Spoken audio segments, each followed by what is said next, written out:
ሰላም እግዚአብሔር ከእናንተ ጋር ይሁን። እንደምን ቆያችሁ? በጌታ ተባረኩ፣ ተገዛላችሁ። እንኳን በጌታ ምሕረት ተጠበቃችሁ። የጌታን ቃል ለመስማት ጥቂት ደቂቃ ብቻ ይኑራችሁ። በጌታ ደግሞ በየዕለቱ አንድ ምዕራፍ ብቻ በክርስቶስ አንብቡ። ጌታ ኢየሱስ ይባርካችሁ። ተባረኩ። ወደ ዛሬው ሀሳብ እንመለሳለን። ታላቁ እግዚአብሔር ታናሹ ሰው።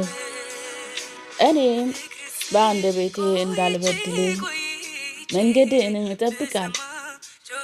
ክፉዎቹ በእኔ ዘንድ እስካሉ ድረስ ልጓም በአፌ አስገባለሁ አልሁ። እንደ ዱዳ ዝም አልሁ።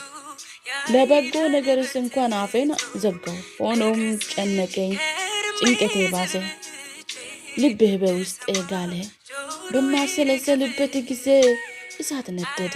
ከዚያም በአንደበቴ እንዲህ ተናገርሁ፣ እግዚአብሔር ሆይ የሕይወቴ ፍጻሜስ የዘመኔ ቁጥርስ አስታውቀኛ። ለካው ያለ ጥፋት መሆኔን ልረዳ። እነሆይ ዘመኔ በስንዝር ለካው። አስቀምጥ፣ ዕድሜንም በፊት እንደ እምነት ይመር። በእርግጥም የሰው ሁሉም ሕይወት ግን ነው።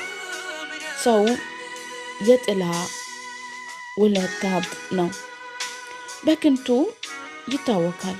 ለምን እንደሚሆንም ሳያውቅ ሀብትን ንብረትንም ያከማቻል።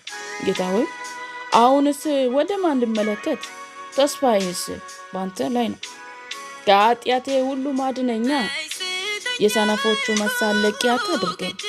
ይህን እያደረገ አንተ ነህና ዝም እላለሁ፣ አፌንም አልከፍትም። ክንዴንም አንሳልኛ፣ ከእጅ ሞት የተነሳ ደክሜአለሁ። ሰዎቹ ስለ ኃጢአታቸው ለመቅሰፍት ገሥጻቸዋለሁ። ሀብታቸውን ብል እንደበላ ታደርጋል። በእርግጥም ሰው ሁሉ ትን ብቻ። እግዚአብሔር ሆይ ጸሎቴን ስማ፣ ጩኸቴንም አዳምጥልኛ። ለቅሶዬንም ችላ አትበል።